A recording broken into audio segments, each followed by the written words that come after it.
বাইরে থেকে দেখলে আজকের দুনিয়াটা হয়তো বেশ শান্তই মনে হবে, তাই না?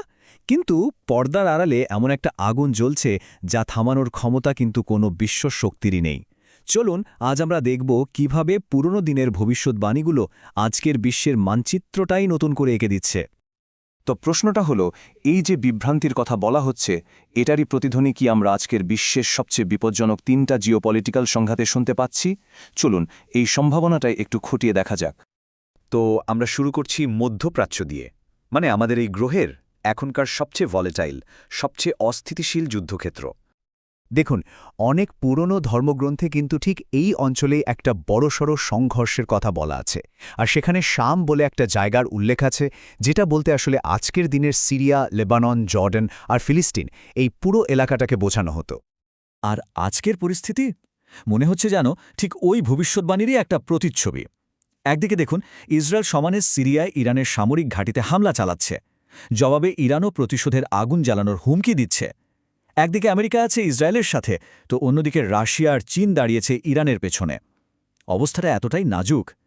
ভাবুন তো, শুধু একটা ভুল মিসাইল, ব্যাস পুরো মধ্যপ্রাচ্য কিন্তু যুদ্ধের আগুনে জ্বলে উঠতে পারে। এখানেই দেখুন পুরনো ভবিষ্যৎবাণী আর আজকের রিয়ালিটি কিভাবে মিলে যাচ্ছে। যেখানে শাম অঞ্চলে একটা বড় যুদ্ধের কথা বলা হয়েছিল, ঠিক সেই জায়গাতেই সিরিয়াকে কেন্দ্র করে আজ বিশ্বের বড় বড় শক্তিগুলো একে অপরের মুখোমুখি। বলা হচ্ছে এই সংঘাতটাই হয়তো ঠিক করে দেবে যে বিশ্বের ক্ষমতার ফাইনাল ম্যাপটা কেমন হবে। আর এর ঢেউ এসে লাগবে পৃথিবীর প্রত্যেকটা কোণায়। কিন্তু মধ্যপ্রাচ্যের এই আগুন কিন্তু শুধু সেখানেই আটকে নেই। এর আঁচ এখন ছড়িয়ে পড়ছে ইউরোপ পর্যন্ত, আর সেখানে নূতন করে জেগে ওঠা তুরস্ক আর পশ্চিমা শক্তিগুলোর মধ্যে একটা নূতন ফাটল তৈরি হচ্ছে। এখানেও একটা ভবিষ্যৎবাণীর কথা চলে আসে। বলা হয়েছে মুসলিম আর রোমের বাহিনীর মধ্যে একটা ফাইনাল লড়াই হবে। এখন প্রশ্ন হলো, এই রোমের বাহিনী কারা? ঐতিহাসিক আর ধর্মীয় ব্যাখ্যা থেকে যা বোঝা যায়, রোম বলতে আসলে বাইজেন্টাইন সাম্রাজ্যের পর পশ্চিমা বা ইউরোপীয় সভ্যতাকেই বোঝানো হয়। আর বাস্তবেও আমরা কি দেখছি?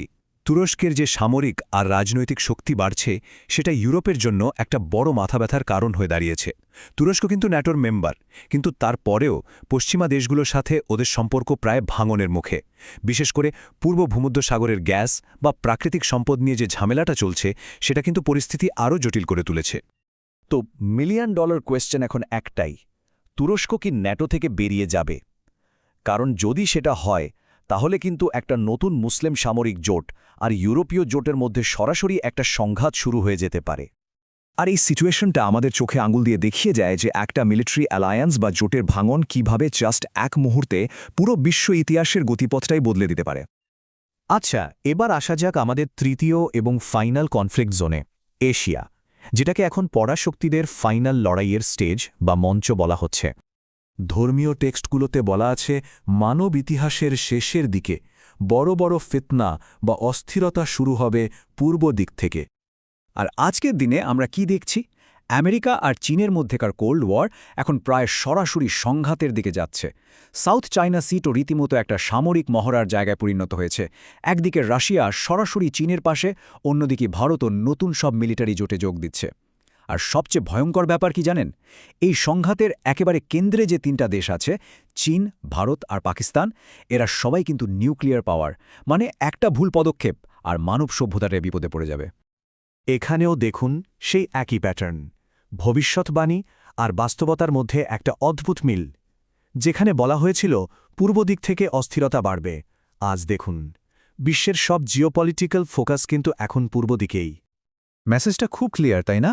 ভবিষ্যৎবাণীতে যা বলা হয়েছিল সেটা যেন আজ এশিয়ার জিওপলিটিক্যাল স্টেজে একেবারে জীবন্ত হয়ে উঠেছে।